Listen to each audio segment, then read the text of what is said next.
வணக்கம். இன்றே செய்து முடிக்கக்கூடியதை நாளை என்று ஒத்தி போடாதீர்கள்.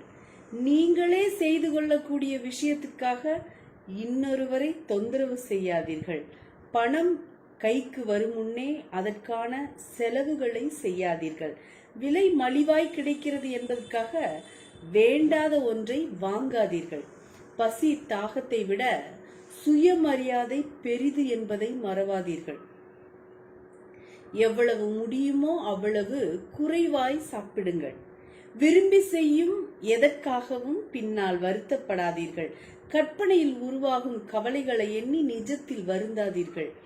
மென்மையாக அணுகுங்கள், மேன்மையாக முடிவெடுங்கள். கோபமாயிருக்கும் போது பேசுவதற்கு முன்னால் 10 வரை எண்ணுங்கள். இன்னும் கோபமாயிருந்தால் 100 வரை எண்ணுங்கள். வாழ்க்கையை இன்பமுடன் வாழுங்கள். இறைவனுடன் வாழ்க நலமுடன். நன்றி.